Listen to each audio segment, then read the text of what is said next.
speaking. Yeah, I think we are live now, right? Just maybe 30 seconds. I feel live. I feel live. Yes.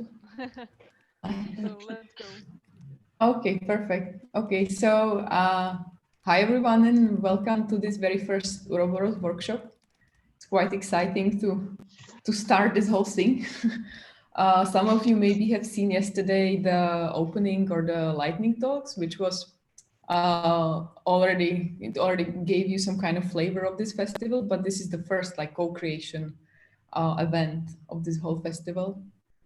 And we are streaming right now, so that's also valid for all the other events. If you want to watch on the stream and you don't make it for the Zoom event, if you know if it is fully booked, you can just watch it on the stream. But now I will basically welcome you all here at this workshop called Algorithmic Body Politics, Prototyping Leviathans or WICKER, which is led by Denisa, Kera and Petr Šourek. And before we start with the actual workshop, I have some practical information to share. So first, please feel free, everyone, if you have any technical or practical issues, to ask in the chat. You have the chat icon, you should have it on the bottom bar of your Zoom. So either me as a moderator, I will be responding to your queries, or Anika, who is the technical manager of this event, she can help you if you have some issues with audio or video or who knows what else. And of course, also feel free to share comments and notes and any ideas during the whole workshop. And for the first part, the authors will introduce the background of the workshop, the whole concept of their work. So for the first part, we will ask you to mute your microphones so we don't have any disruptions. But then, of course, when it comes to Q&As and hands-on activities, we will ask you to unmute yourself again. And also another thing, feel free to take pictures of the workshop activities and not just screenshots. If you are doing something creative at our desks, it's also nice to take just a picture of your desk or whatever you are prototyping or creating. I will share in a second in the chat a link to a Google Drive where if you want, you can share those pictures and later the artists can use them as a documentation of their project, or you can also, of course, share it on social media. We have few festival hashtags, so again, just if you like, you can use those hashtags when you're posting. I will share those hashtags as well in the chat. And I think this is it about the sort of boring practical information at the beginning. And now I would like to welcome the artists, Denisa, Kera and Petr Šourek. I will very briefly introduce both of you, but I believe that you will be much better in introducing yourself. But what I know about Denisa, Denisa is a philosopher and designer experimenting with various creative strategies of public engagement in science and technology issues. I know her from National University of Singapore, where she spent the last decade as assistant professor at the new media department, and she also was a senior lecturer at the future design at Prague College, and most recently she was also active as a visiting assistant professor in ASU, Arizona State University, where she's an affiliate member of the Center for the Study of the Future. And right now she is researching distributed ledger technologies, blockchain technologies, and applications and smart contracts as Marie Curie Research Fellow at the BCT group at the University of Salamanca in Spain. And Petr Šourek. Petr is a philosopher and playwright and a new media and performance artist based in Prague. In 2012, Petr founded this quite famous corrupt tour agency in the Czech Republic, which basically became the world's first corruption tour agency, taking tourists to see the homes and offices of the country's most notorious business leaders and corrupted politicians. He also writes for the stage and for radio and television. And his latest radio play Der Mechanische Turke is currently being produced by the Swiss Broadcasting Corporation, SRF. So that's sort of from my side, and I would now pass the stage to you, Denisa and Petr, and let you initiate the making. Yes, so thank you, Marketa, and welcome everyone to this like strange festival, which we were planning to be like much more engaging. I'm just trying to see the video panel because it's strange not to see faces. I already shared the screen, which I will use for the rest of the session. And the way we envision it with Petr is that we'll do like some short introduction and talking about why we're excited about this algorithmic governance topic. We have different reasons. We will also shortly introduce ourselves, maybe in a less formal way. And then we may split into two groups, depending on whether you want to do something more related really to code and regulation, see the code, play with the code, or if you want to continue some discussions about algorithmic governance. So I'll start. The way we envision this session will be, how do we design for all these like intrusive type of apps? And it's we are using the metaphor of the Leviathan and the WICKER man, which I'll explain in a moment. But first, let's see. Oops, it works. So the reason I got into this topic, or why I'm so like interested in this topic, is that there is a big discrepancy between what the algorithms do and what we think they're doing, basically. So this is a nice example. How many of you have tried the ImageNet roulette? It's this wonderful project by Paglen, who used the ImageNet database to see how the algorithms are basically seeing us and to criticize the way they are trained to use certain like data sets. Anyone with that? I don't know, I cannot do this voting here. So anyway, you cannot use it anymore because it's offline. But according to ImageNet database, the person you're seeing now is just a weirdo. It tagged me as a creep, weirdo, weirdy, and spook, which was funny. And I really enjoyed it. And I was sharing it all over Facebook. But of course, you don't want to be tagged this way by some algorithmic AI, intelligence. If you're applying for a visa, you want to be perceived more like officially, you know, that you're a person that has some profession and that you're a serious person, basically. So yes, I have all this like academic affiliation, but most notably, I'm quite active in the DIY like hackerspace community. So Petr, do you want to say something for the beginning before we start why we're obsessing over algo governance? Petr? Yeah, actually, as far as there are kids in the home, yeah, so I have to give page. I'm sorry. So actually, my concerns were mostly political.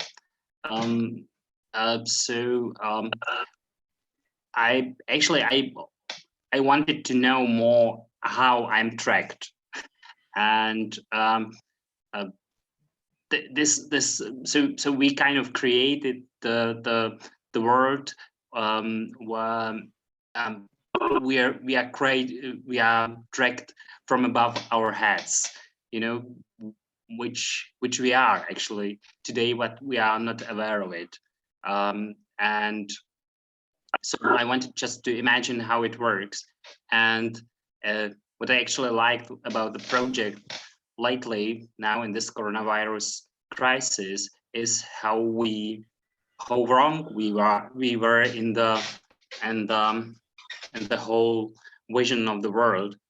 But we were very wrong on one side and very right on the other side. So yeah, so actually my concerns were mostly political. Yeah. Okay, I'll start with this like very simple question. I'm curious how many of you have installed the tracing app for the COVID crisis? Maybe wave if you did it, just so we get like some sense if there are any people that actually have this.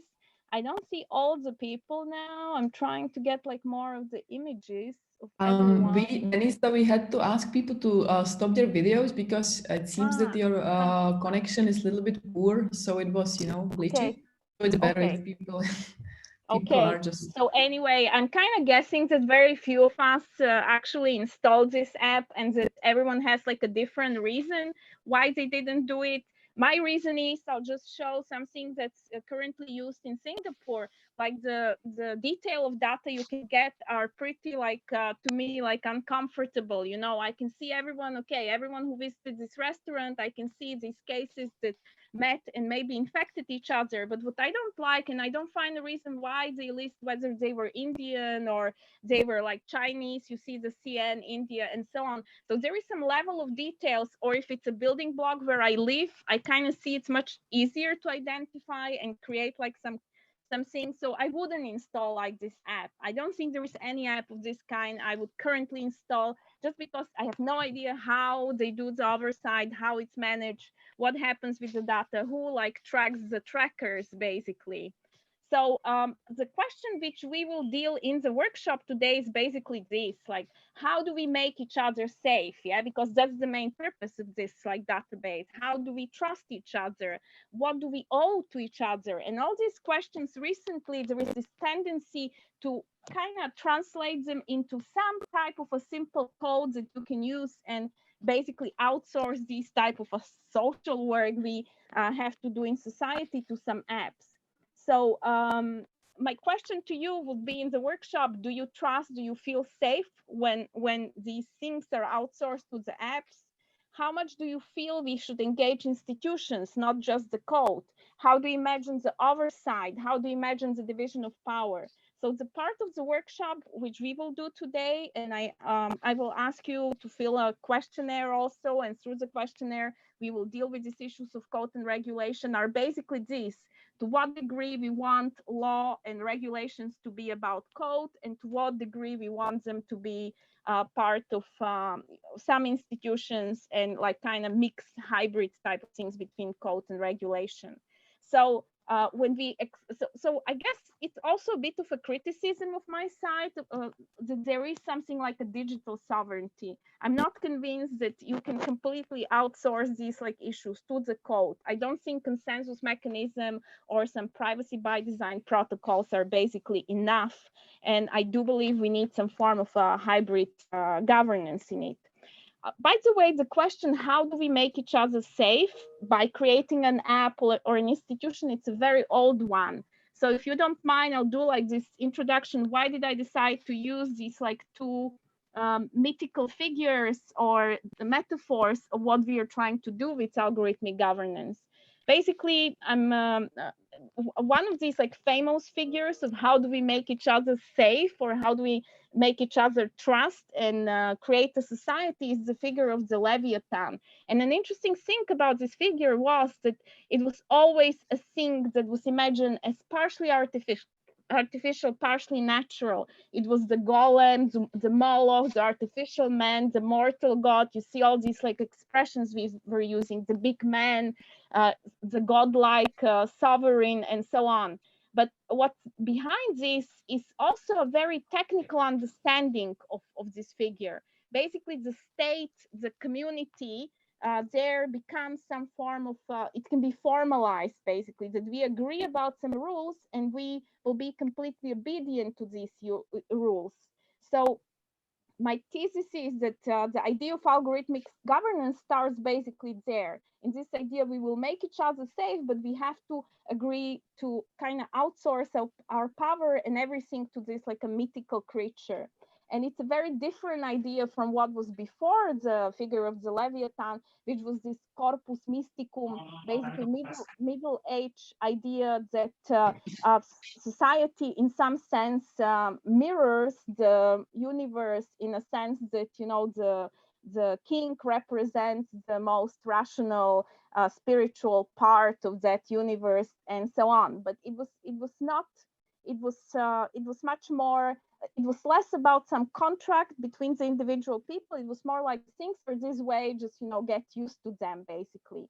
Another thing about this Leviathan figure, it basically tries to prevent civil wars. In our case, we try to prevent infections, so it becomes a matter of contract. We promise that the state of chaos or the state of nature where everyone is in a war with everyone will bring some security and peace.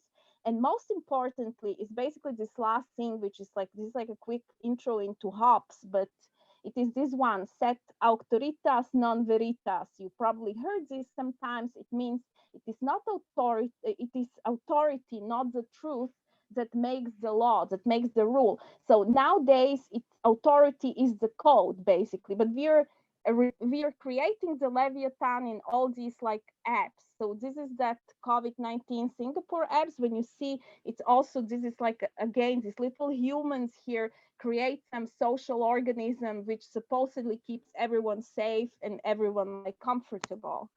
I'll do this like quickly. I was kind of researching and reading a bit more in the recent days from Carl Schmitt, his interpretation of Leviathan, because he makes this connection between technology and this idea of the Leviathan, of this automaton, very explicit. He basically says, yes, the exact functioning and the inner precision of modern technology like pushes us to imagine that something something independent on religious, metaphysical justice or any other consideration is basically possible. We can outsource our power to such degree, to such like a big machine. So it is this inner precision, transparency that is promised, basically, that makes possible this.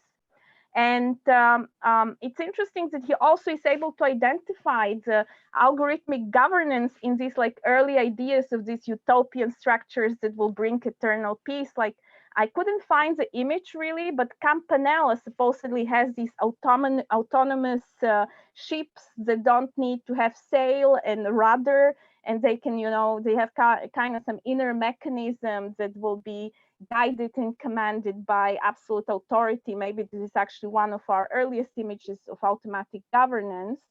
So the idea of social governance, social contract is basically what we get with these apps and with the algorithmic governance. And what repeats in all this idea is that it's enough to have legality, that legitimacy is not even asked as a question. Basically, is this idea, once we set up this mechanism, it will be absolutely just and we don't need to rebel against it or question it or so on. So basically what I want to do in the workshop is move from this idea of a social contract, tracking apps, algorithmic governance over smart contracts and automation to this question, can law really become code and should we really present it? This is again a bit of that Carl Schmitt that basically shows that from the social contract, it goes directly to these technological like protocols and code. Basically, that is all idea. And now what is wrong with that idea, you may ask? So even back at the time when Hobbes is writing his Leviathan, there was already like a criticism of that idea, basically. And maybe the most famous one comes from Locke, where he says in this quote something like, yeah, like what a bizarre idea is that people will give up on their sovereignty or on their decision making or on their possibility to rebel or question just because someone promised them security. And he, at the end of here, he shows that it's basically like saying, because people are afraid of foxes and these polecats that can attack them, they let the system, basically the lion, to eat them. So there is already this criticism that you're actually creating something worse than what you're trying to like heal or prevent. And a very famous image of this, that's actually this type of unity where you give up your power, you give up your decision making, can be like dangerous. It's this famous like image of the WICKER man. Supposedly, this is the first description of the British people by Caesar, where he describes some Druid Celtic ritual where you would put the prisoners or some humans into this like a big structure and then just burn it, basically. So this is like the ultimate image of the powerlessness. So this is yeah, so for like, what is the WICKER man today, we may ask? It could be like these AI phrenological labor camps like China, basically, where they're supposedly training the AIs on these Uyghurs, which they put in the camps. But it can be actually any of these like technological moguls that are trying to convince us that they will save us and resolve all our problems with the next app. But basically, they're creating new toolkit for these authoritarian systems. So what is the main issue with the idea that code is law, or that we are creating Leviathan and not the WICKER man? It's basically an old thing, and Petr is a classics scholar, so he can tell us maybe more about it.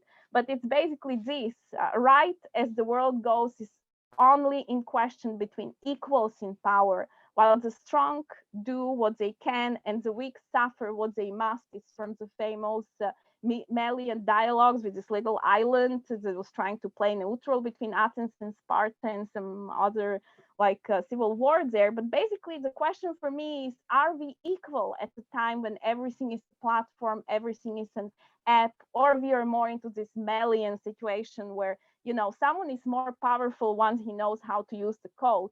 And then what it means to become equal in order to have right and not only suffer.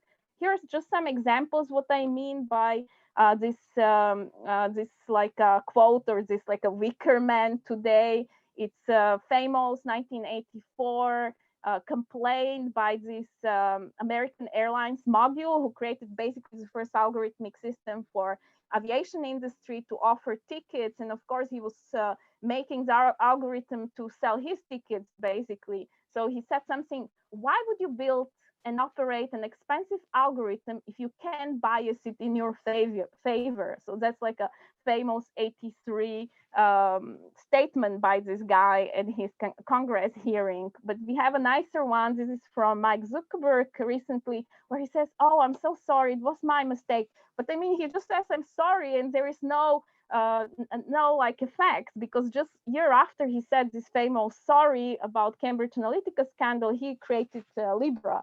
So he kind of continues with this in this style. So these are, before I let Petr talk again, I'll just explain, these are some of my my questions. I was for a long time curious, okay, so how do we do this anticipatory governance of such intrusive algorithmic control apps, platforms in future infrastructure? And I'm not happy that most of the ideas is they come too late and do too little. They're like ex post like regulations, or they're trying to prevent something. A lot of it in a design sense has to do with this idea, okay, we will have this predictive, anticipatory, frictionless design that can kind of know the weaknesses of people, and it's very ethical, so it will just help them, but in a sense also again limit the decision making. And I want to see basically users more as stakeholders, not users of some future apps, but actually stakeholders in the future. So the purpose of that workshop I'm doing is to see how we can enable ourselves in this emerging new infrastructure, which is called blockchain, to do this decision. And oops, here I will skip this. These are some concepts that go into this. And actually, here is Litopia, and I'll let Petr talk about it. My last thing would be that the scenario which we imagined in Litopia, and maybe we will play the video shortly from what Petr made, is this like design village where we are testing this scenario of near future scenarios where people use satellite and blockchain to kind of have this form of social contracts. When we imagine it, we never saw that actually year after it's going to become, in a sense, reality. So I don't know how many of you have seen this drone that is like going through the Mongolian village and shames people if they're not doing social distancing. You know, he watches them and talks to them saying, hey, go home, don't go out, and similar. There are, of course, apps that are already doing the type of services which we imagine as a science fiction back then. And this is Litopia, so I let you, Petr, introduce it, and we can play the video when you say. Okay? Okay. So actually what we did in this piece is that Denisa came up. Oh, we met, and Denisa just started her, let's say, forays into blockchain, and we were talking about blockchain and how it could be used in storytelling, because basically what blockchain records are all kind of transactions. So whatever you do, whatever action you do, it all can be recorded on blockchain, and it can be, I mean, whatever social contact you have or whatever social contract you have, it all can be recorded on blockchain. So we do have some kind of bricks, and so when I started to write this script for this video, I was just thinking what kind of contacts people can have, and they can make contracts on the video, and how they can be tracked. And well, in our world, which is called lithopy, all this is tracked by satellites and drones. And actually, I started from something which is called signature, as in signature strikes. It is a decision to fire from a drone, UAV, I mean military UAVs. This is happening mostly in Middle East, of course, because these are American military UAVs that fire, and this decision is based on how people behave. And if it, today we have the same situation, because people should behave in a certain ways, and you have these robotic dogs in parks in Singapore that that bark at people who don't behave as supposed. So actually here you have drones above your heads, and if they see something which they think is a signature behavior, that means this is a behavior that that might say you are a terrorist, or this is a terrorist training camp, they fire. Actually based only on the image, on the video, so they decide whether this behavior is signature or not. So this is a signature, and signature is not just, usually people think signature is something individual do, but have repeat. So actually signature is this is a procedure that you repeat and repeat and repeat. So let's say dance, such a procedure. It's a thing that could be recognized like this. So most of those drones made mistakes, and they fired on, let's say, weddings, because they were suspicious. They're strange. They were rituals. So mostly those signatures are rituals. So so we just in writing this script, I tried to create those signatures as seen from above, from the satellite. The problem, of course, for satellites and drones is that you have to have clear skies to be seen. So all the transactions have to happen in lithopy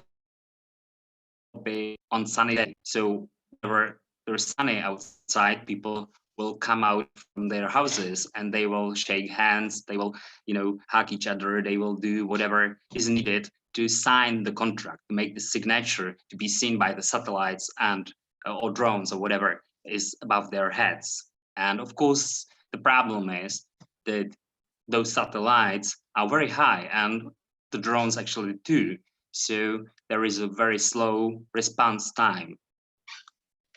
So they have to repeat this gesture.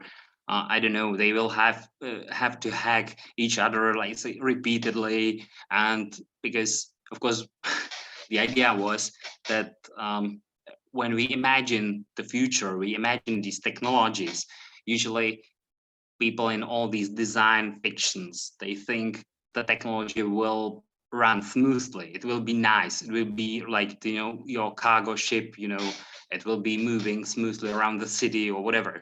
But it's exactly what's not happening, you know. So the technology in the very beginning is not running very smoothly, and we have to teach it somehow. These algorithms. I will come to this idea of deep teachers. You know, we are actually becoming those deep teachers. So these people will, let's say, handshake for minutes, and they will hug each other half an hour or whatever till it really clicks, you know. And so this was this idea: sunny day, people coming out, you know, hugging each other, you know, shaking hands. And of course there are problems, because let's say you shake hands like this, but for satellites probably you have to shake it like this to be recognizable or in better shape to be seen, you know. So somehow this was this idea of the world that might come, and behind it was a little bit something like the people who teach these technologies, because these lithopy is actually something like prototype. So this is the role we all play in teaching those algorithms, or whatever rule may come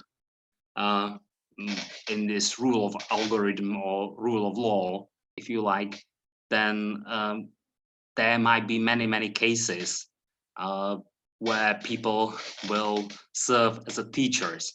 You know it from the platforms like the Mechanical Turk, where the people actually not only do the work, but they actually involuntarily teach algorithms how to do it better than they are able to do it now. So that will happen the same in lithopy, where the people will shake their hands and they will teach actually algorithms how to recognize their signatures or gestures or whatever they will do. So actually in the first moment, it's not about improving technologies. It's about, you know, how to teach people to teach technologies, you know, to actually to discipline. When you have the state like today in COVID, it's ideal for teaching technologies, because people, their behavior is actually regulated. So it's much better situation for technologies to start from this point, from this kind of scratch, than from the situation where the behavior of people is less regulated. So the bit when the people dance for technologies, they can teach them much better than in this, let's say, sandbox case. So the lithopy was this kind of idea that this very smart village, where the people are actually willing to teach their technologies, and they're willing to discipline themselves first and then teach technologies, you know. So there, of course, there are many analogies to what's happening now today. Of course, we envisioned all these hugs and handshakes that actually don't happen now, and we dance in very different manner, but yeah, more or less the same. Yeah, maybe we can just maybe I can, and later I can say how we shot it or whatever, but this is the idea behind it, behind the script. So Anička, can you play the video? Yes, yes. Yeah, please.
Ziggy Zig Azaka Ziggizu Ziggizu Zagazag Zig Zimba Ziggy Ziggy Ziggiz Zugiz Ziggizu Ziggy Ziggizu Ziggy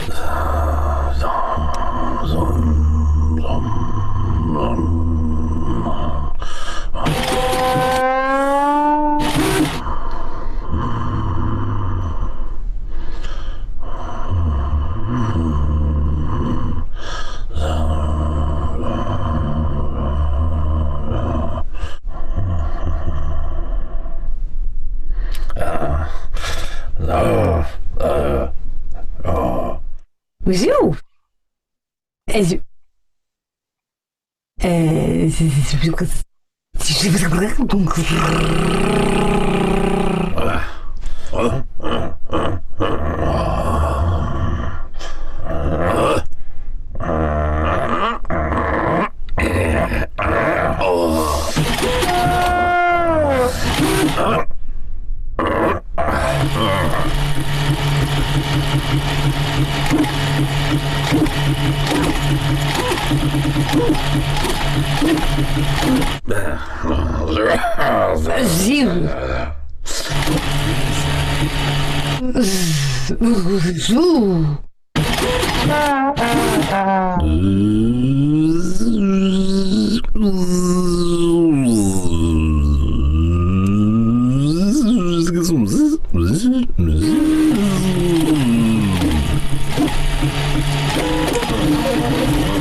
Zigozo Agzaga Ginzaga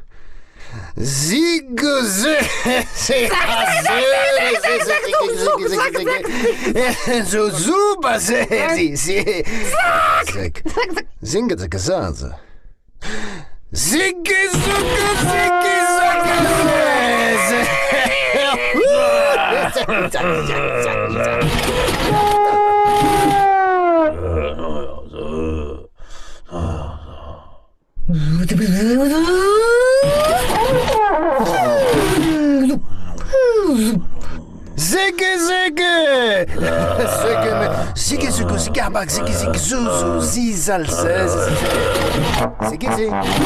Zaga.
Okay, I hope Peter will come soon.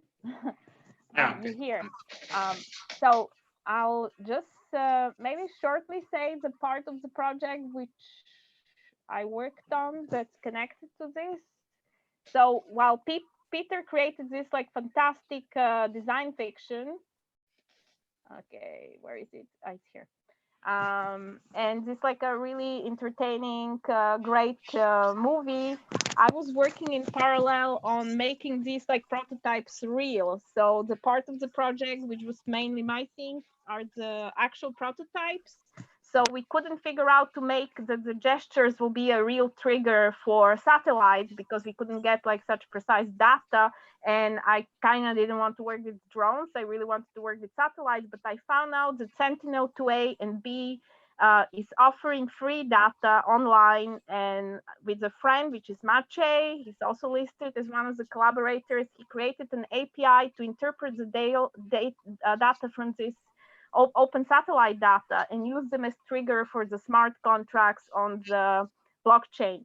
So what I will talk about in the workshop are actually these real smart contracts or real prototypes where you can trigger a transaction by creating pixel of data for the satellite. And I think it would be nice if some of you who are more interested in the design fiction aspect and in the video, in also why is there a lithium and why is this connected to some specific like a lithium punk genre, if you want to continue with Peter. So what I want to propose now is that we split into two groups. That one group will continue maybe with Peter, discussion more about lithium, surveillance, like design fiction, like what does it mean to work as a film and theater director on these like topics, and who is more interested into this like a code and regulation and the real prototype to continue with me? What do you think? I don't know how we do this now. So we now have the two breakout rooms, one for Denisa and one for Peter. So we can, I think you will all need to like say which room do you want to join. And then the host can, which is Anička, can assign you to the room that you choose. So either the design fiction, Okay. discussion with So Denisa. send the message to Anička maybe by chat. You can send it to the chat just in general. Okay, good. So Daniel is already Peter? saying that she will be joining Peter. So Anička, is that okay for you to? Yeah, cool. So just post it to the general chat. Yeah. If you can. If anyone has some general question, or Peter wanted to say something. Peter? No. We are now breaking up, and that's it. Yeah, whatever. Yeah. I'm just waiting till we. So while we do this, like splitting the groups, anyone has some question maybe to both or to the whole group? Maybe everybody can turn on the video now. Yeah. Sorry for the we had to turn off the videos because I think Peter, your connection is kind of it's not very stable, so we couldn't really hear you at some point. So it was like recommended to us that we turn off the videos.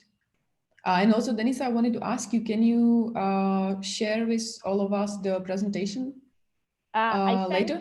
I sent to everyone like an email. Yeah, okay. I'll send it now. Wait, I'll send it to the chat. Because some people are saying that they can see like weird gray rectangles over the presentation, which might be something because you're probably running it from online file, right? So it might be something like that. So it's better if people can look at it. I'll try. You know what? It's time. I know which one. I'll send it. Let me send it by chat. Yeah. Oh. Okay, so now we have 6 people for Denisa and 2 people for Peter. So maybe I will make a Denisa group and the rest with Peter. Okay. Thanks. Great. Thanks. Thank you. Yeah. Perfect. I can't find now how do I do the chatting. On your screen, I think it's on the top bar.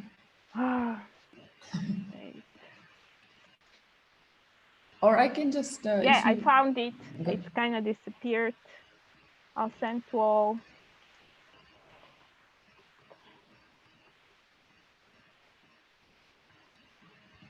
I think it's this one.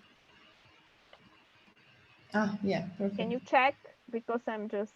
I'm checking. But it's in the email, all the links.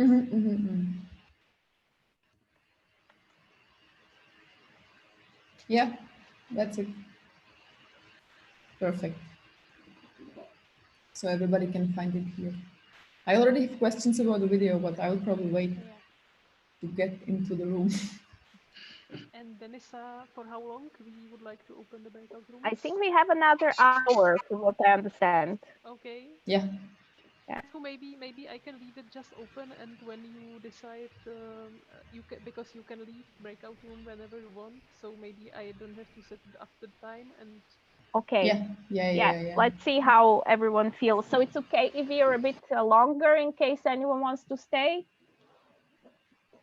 I can check it. I think we can be like maybe 10 minutes longer for the whole workshop. I mean. Yeah. No, that's fine. I'll try to keep it short. Don't worry. Yeah, we can actually be like 15 minutes even. Yeah, that's okay. I also don't want, because there will be another workshop, which I will see whether I can take part in it. Yeah. It's like a drama here with kindergartens and so on. But okay, so do I have to do now something to get into my group? I will open the breakout. Anička is doing it now. Now we have 6 people for Denisa, 3 participants for Peter. So maybe I can just ask if maybe I can move somebody from your group to Peter. I will go. You can put me to Peter's group as well. Okay. I think none of us, Peter nor me, are like some. Okay. You know, that we need equal parts. Great. So now I will open the breakout rooms, and then I will visit with the live stream one and then the second one for some time. Yeah, thanks. Okay. I think you can also stop the screen sharing, Denisa. Okay. Yeah. Cool. Okay, so now I'm opening the rooms. Mhm. Yes. Okay.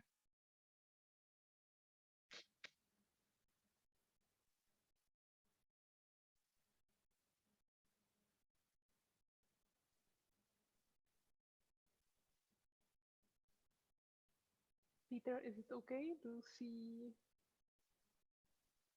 I'm just staying in this room or not? Oh, No. You have to accept the invitation to the. Okay, I haven't seen it actually. It popped up and it disappeared. And okay, and in your below bar there is breakout rooms. Ooh, I see. Okay. So you Sorry. can break out Yeah. room 2. It's hidden. Okay, great.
idea of, you know, programming, I don't know, Shakespeare on blockchain and something, I think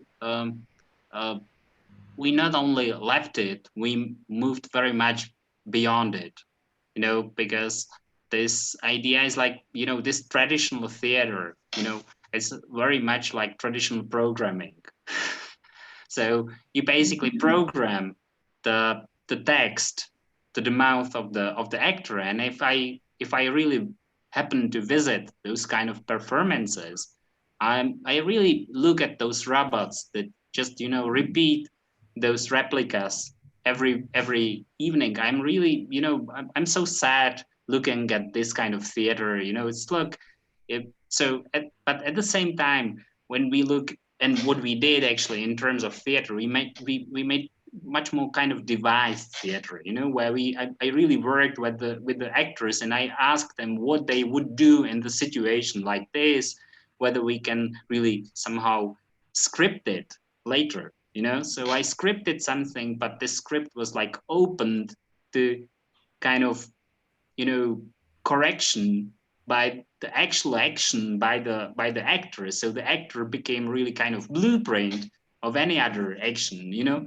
So this is like this is really that kind of device theater, and how we really create kind of character in this, you know, whether it could be recognized like the action like this, making contract, why we should script it like from the position of this, you know, big Shakespeare, you know, whoever he is, you know.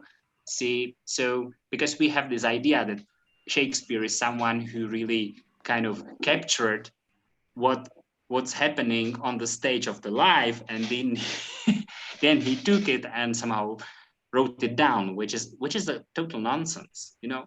So this we moved like very much beyond it, and I think we can work with, because actually those satellites, they created new kind of audience. So this is working with this idea. This is why we so much were obsessed with this, because this is exactly the theater obsession with audience, you know. So because audience somehow is so important, this is really creating theater first. They are really making up theater with audience. Without audience doesn't make any sense, you know. So we make rehearsals, but what's our rehearsals? This is not the theater. So this is this moment that we really kind of moved beyond this script, you know, and beyond programming and in traditional sense. And we moved, of course, in the direction of artificial intelligence, you know, and deep teaching, deep learning, whatever you can call it. Because I mean, those actors are actually very good intermediators in the sense how to understand our role in teaching those algorithms or learning those the way they somehow inform the script first, you know. So yeah, merchant of finance would be very nice, but let's move it like very yeah, that's it.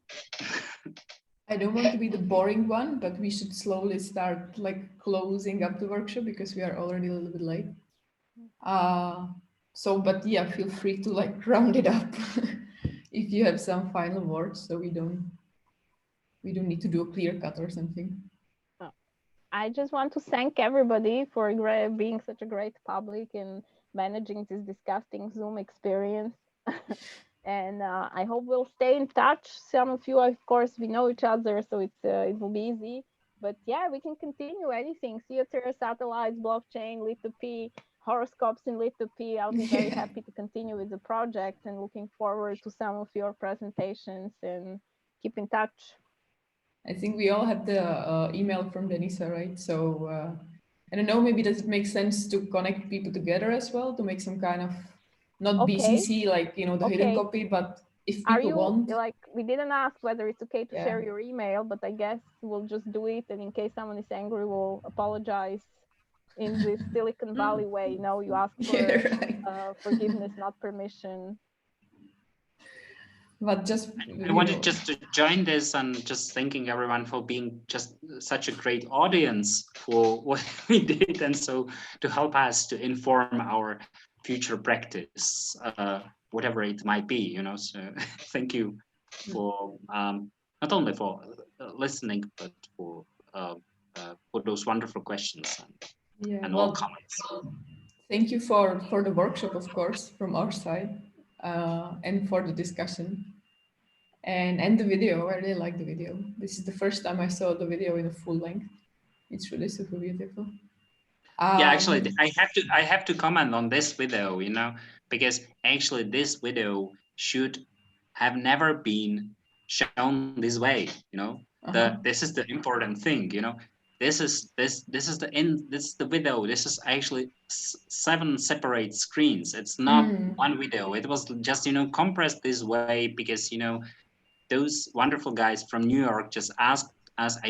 Denisa just, you know, we were fighting 1 year after the Milan, and I never wanted to show it this way, you know, because this is 6 screens, and 7th screen was on the opposite wall there, and these screens were not so near to each other. This was the whole, and this is the loop. So it ends like cut because it starts with the first picture again, and it was meant for people who walk through the exposition, and they just happen to see 2 minutes of it. Just something happened in those 2 minutes that captures their imagination. It is not meant to explain anything, you know. It's like more like the bridge that has a like one elbow, another, you know, like this, but you never really watch it this way. There is another video there.